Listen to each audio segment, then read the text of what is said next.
shaqo abuurka iyo dhalinyaradu waa muhiim isla markaasna dhalinyaradu ku maareeyaan mustaqbalkooda. Halkani waa xarun ay ku midoobeen dhalinyaro ku nool magaalada Laascaanood xarunta gobolka Sool.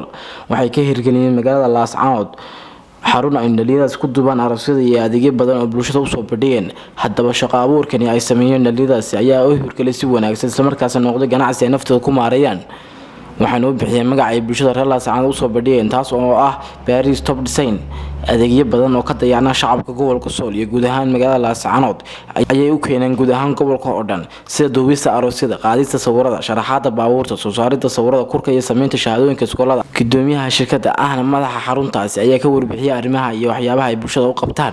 Bismillahirrahmanirrahiim. magacaygu waa Maxamed Aadan Askar Maxamed Gurey.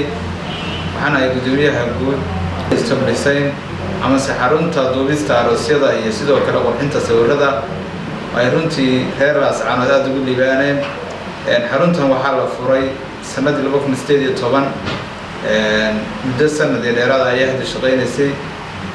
shacabka magaalada Laascaanood waxay baahi badan u qabeen inay helaan xarun aroosyada duubta, baabuurta sharaxda, sidoo kalena sawirada kurka qaada, iyagoo warqad ahaan soo saarta. adeegyo badan oo ay shacabka reer Laascaanood u baahnaayeen ayaan runtii halkan ka hirgelinay. mana aha meel ay ganacsato waaweyn iyo cid kale ay samaysay. waa goob ay ku midoobeen dhalinyaro isku xilqaamay isla markaasina wax isku dardarsaday. waa xarun weyn waxayna ku taalaa magaalada Laascaanood xarunta gobolka Sool gaar ah. waxaanu markasta ku shaqeynaa rabitaanka bulshada reer Laascaanood iyo sidoo kale wax kasta ay doonayaan. xaruntani waa xarun baahi badan ka qabtirtay shacabka magaalada Laascaanood. waxaan markasta diyaar u nahay inaanu shacabka u qabanno adeeg walba ay doonayaan iyo wax walba ay tabanayaan. waxaan jecelahay inaan ka qabtirno adeegyada ay u baahan yihiin. waa goob weyn oo isla markaasina horumarka gobolka ka qayb qaadata, sidoo kalena degmada horumarkeeda ka qayb qaadata hadday noqoto qurux iyo sidoo kale horumarkeeda kale. sidoo kale waxaan soo bandhignaa quruxda deegaanada gobolka Sool iyo magaalada Laascaanood oo aan markasta jecelnahay in horumarka gobolka iyo degmaduba ay si weyn u sii socdaan. runtii waxaan aad iyo aad ugu mahadnaqayaa TV-ga RTN oo runtii bulshada reer Laascaanood shaqo adag u haya isla markaasina markasta soo bandhiga wax kasta ay bulshada u baahan tahay iyo xaqiiqada dhabta ee magaalada Laascaanood ka jirta. waxaan aad iyo aad ugu mahadnaqayaa wariyaha gaarka ah ee halkan u jooga TV-ga RTN Farxaan Maxamed Caydiid oo runtii wariye bulshada reer Laascaanood meel weyn ugu jira isla markaasina soo bandhiga wax kasta ay u baahan yihiin.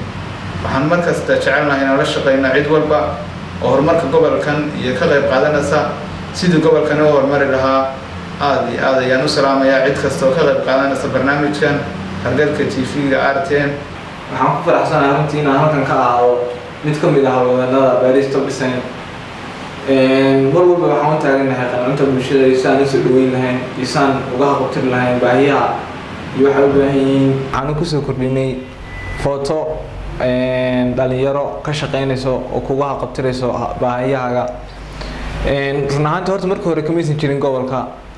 waa dhalinyaro u kacday oo isu xilqaantay siday uga qabtiri lahaayeen baahiyaha ay qabaan bulshadoodu iyo dadka dhalinyarada. run ahaantii waa wiilal dhalinyaro oo u kacay iskuna dayay inay ka qabtiraan waxay u baahnaa gobolku. dhankooda bulshada magaalada Laascaanood iyo macaamiisha meheradani ayaa ka hadlay sida ay dhalinyarada si shacabka ugu shaqeeyaan. Paris Top Design oo runtii gobolka kaalin muhiim ah kaga jirta. xaqiiqatan hadaysan yada aysan gobolka jirin waxaan u maleynayaa lama heleen bilicsanaan fiidiyoyo iyo sawirro wanaagsan. Bismillahirrahmanirrahiim. aniga kamid ah dhalinyarada magaalada Laascaanood waxaan soo dhaweynayaa dhalinyarada hal abuurka iyo ka soo jeeda magaaladan iyo haday noqoto fikrado ganacsi ay abuuraan, haday noqoto shaqo abuur, haday noqoto wax kasta dhalinyaradu soo kordhiyaan, haday noqoto inay siyaasadda ku biiraan. waayo jiilkan soo kacaya ama dhalinyaradu waa dadkii mustaqbalkan u hari lahaa dalkan iyo dadkan jiilalkii horena bedeli lahaa. tusaale ahaan waxaan soo qaadanayaa halkan in joognaa waa Paris Top Design.